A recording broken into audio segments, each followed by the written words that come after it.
So first, a short demo. I did my time and I went out, so I feel the fade. It doesn't cut. This all is not so vibrant. So it can be lows, and can be mids, yay, and can also be kind of almost highs, like yay, ay, ay. So what I do to start doing this technique is obviously I do some clean singing, blah blah blah, warm up, like all that stuff, right?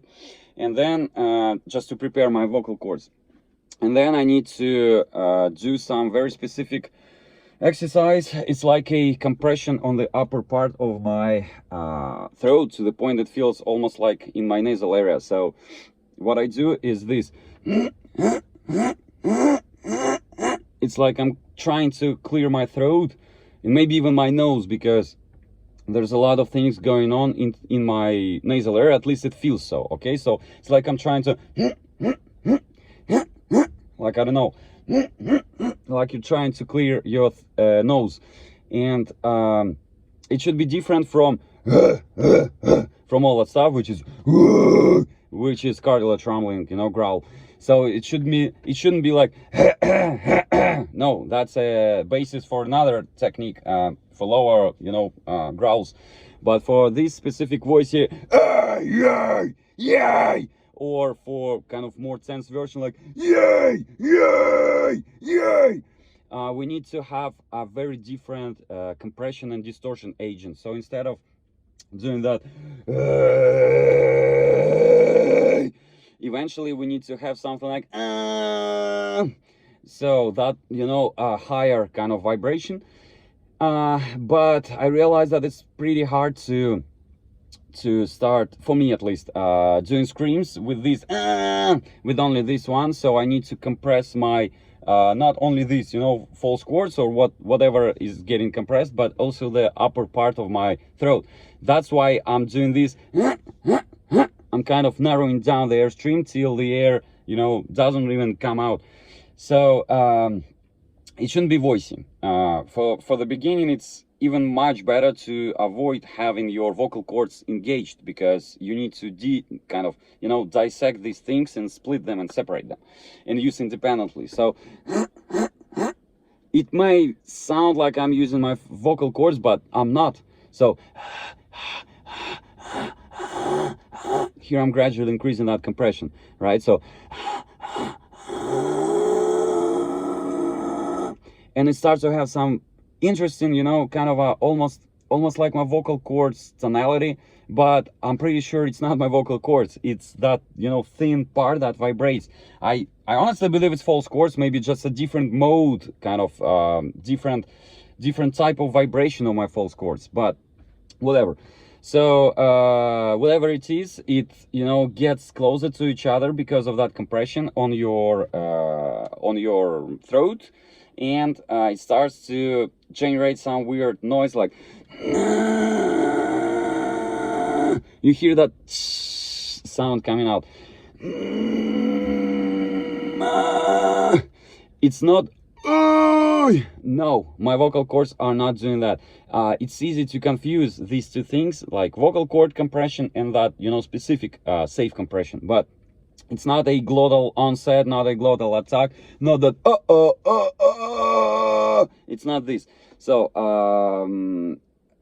it's really easier to do that without engaging your kind of just your normal roll, lumbling growls with cartilage and false chord vibration. So if you want to practice this technique, don't start your warm-up engaging your false chords. Don't do it like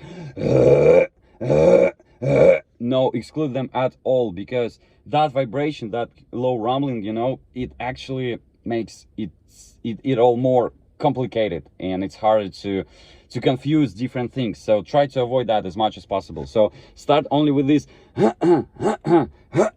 like you're trying to gently clear your throat. It's not like no, it's a kind of a soft feeling, like you're trying to do it sitting in like a, I don't know, like in a public place where, you know, you don't want to like make loud noises. So and try to avoid your vocal cord phonation. Don't do it for the beginning. For the beginning, it's not really what you need. And if you have that, if you finally get it, you will feel it somewhere here. To the point, some people believe it's like soft palates or nasal cavity. I'm not entirely sure about that. Just saying that it should really feel somewhere up here, almost in my nose. Even though I'm not really raising my larynx, right? I can do it with my low larynx, or it will still be the same. What we want to do next? A good sign. Yeah, okay, your checking point. You are doing it correctly if it becomes super easy for you to start doing that, you know, higher vibration, like in some type of a throat singing. Not this low rumbling one, but this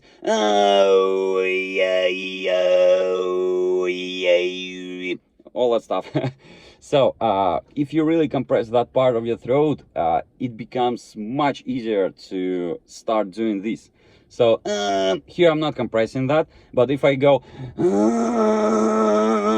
it almost triggers almost automatically. So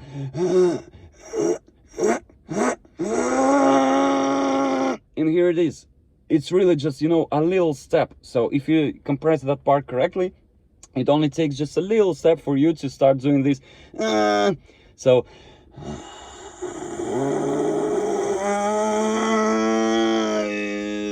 and here it is. Yeah, and it's compression. So I can hold that for like, I don't know, 30 seconds. So it's a sign that, you know, things are very compressed in my throat and there's only a tiny bit of the air coming out. And from here we may actually go in two directions and get different, you know, styles. One can be like, hey, yay, yay, yo, oh, oh, which is something that a lot of bands doing nowadays. So like, say, I'm not entirely sure about him, but it sounds very close to him. The band Dealer, song Crooked, like, audacious, self-righteous, somebody held it down, egocentric, buried, somebody enough, spit out, all that stuff. I think a lot of people call it a yell scream. And another way that we can go is, I would say, less crazy, whatever technique, where you still maintain that a lot of compression here, and your vocal cords are doing what I personally call like a tension. Okay, it's not a, I mean, that's just my word, but it explains that feeling of tension in my voice. So the first technique was based on my just normal voice, but the second one, which I demonstrated in the beginning, is based more like on like a hey, hey, hey, hey, hey, like that. So some tension, like Corey Taylor does.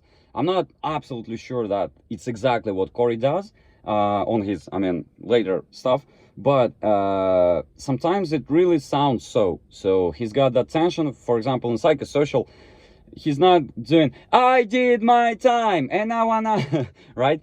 He's doing something like I did my time and now I'm out, so I feel the fade, it doesn't cut. Yeah, without distortion it sounds, I mean, not that good, but it's way closer than this I did my time, right? And what we want to do here is to maintain that compression. Actually, we must start with that exercise and get that specific compression even before you go some, you know, into screaming, or even before you know, experiment with your vocal cord phonation. You really need to do and make sure that your compression is very good. So if you can see it like that for a long time, then it's a sign that it's good. Okay, so that compression. And now from here, my vocal cords were just chilling, even though it even though you really heard some, you know, overtones and weird like noises, that was not my vocal cords that generated that. I believe that's my false chord that generated that in a very specific, you know, mode. But if I add my voice, then it turns into more like that, you know, kind of tense, half screaming, half grit, half whatever you call it. So yay, yay, yay, yay. And you can mix this technique with your cartilage vibration, what most people call, you know, false chord scream actually. So just, you know, search for Complete Vocal Institute on YouTube. You will see the research. It's not vocal cords. So this sound is my cartilage vibration, and this is actually based like 90% on cartilage vibration. But you can mix these two. So especially for lows where my, you know, cartilages, they kind of trigger almost automatically. It becomes a mix of these two. So yay, yay, it's for like mids, but yay, and here is my where my cartilage vibration, you know, kicks in. And the same for that different vocal cord phonation. If we remove that tension and we just proceed with normal voice, like a lot of bands doing nowadays, like ay, ay, yay, ay, ay. If I go lower, it almost automatically triggers my cartilage vibration. So ay, ay, ay. And you can hear this stuff a lot of time in deathcore. So that low kind of growling, they often use a mix of what I call false chords and cartilage vibration. And you have that even that you know, before. It's kind of a it's very easy to do that with this technique. You just kind of compress your vocal cords, then you just slightly disengage them, but you maintain the compression on your false chords. It's like a switch, you know, like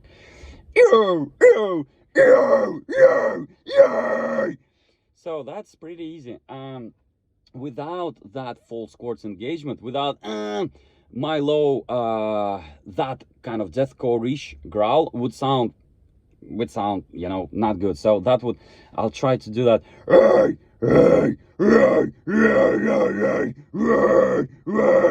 something like that. Not very impressive. I don't like it at all. Yay! I like this more. It's more voicey. It's I don't know. I feel it, and it cuts better through the mix, much better. So with all that being said, so these yells, they are based on that tiny thing, but you gotta add some compression because it makes things much easier. As for the projection and like volume, etc., they are very loud. And honestly, people, I try to make them less loud for some reasons, but I cannot do that. They are extremely loud. They are way louder than that, than this stuff. No matter highs, lows, mids, they are super loud. And they are safe. I can do them. I've been doing them, well, like not every day when I started learning that stuff, but in the last 4 days I've been doing that for like an hour every day, and my voice is fine. So if done properly, they are safe. But that specific area should always be engaged, compressed, like whatever you call it, because otherwise all that air pressure will just, you know, kind of hit your vocal cords, and there will be no like I don't know, like no blocking point. So all that airstream will be just coming very quickly through your vocal cords without any, you know, support behind that. So that's my explanation. Maybe it's not correct, but whatever. So what else? You can also do that in your mixed voice. I think bands like Knocked Loose, Vane FM, and a lot of other stuff, they're doing that, like Counted Worms. That's my mixed. I think bands like Oceano is a good example of so the vocalist there is like a beast. and he does that almost exclusively false chord growl with no low cartilage rumbling, but he's doing it low. Extermination!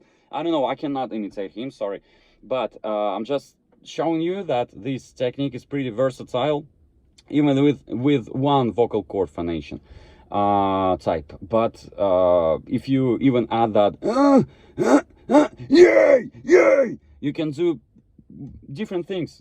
I think even like hate breed, it sounds similar to them, like, now is the time for me to rise to my feet, wipe the spit from my face, wipe the tears from my eyes. Woo! No, yeah, that's my lows, okay.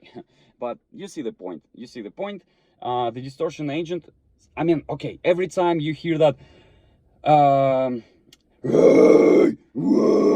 that's a sign of cartilage working. Every time you hear a very like I don't know, like a more thin and gentle distortion in the voice, I think like most of the time it's a sign either of a fry scream, which is like vocal cords based in its traditional, I mean, like definition, or it's a sign of this particular spot that generates that distortion. It's very thin. When you do that, you should not really feel any vibration here, because when you do that, it's a sign of my cartilage vibration. But this yay, wow, it doesn't really, I don't feel anything in my throat. I don't feel any vibration. I don't feel just anything.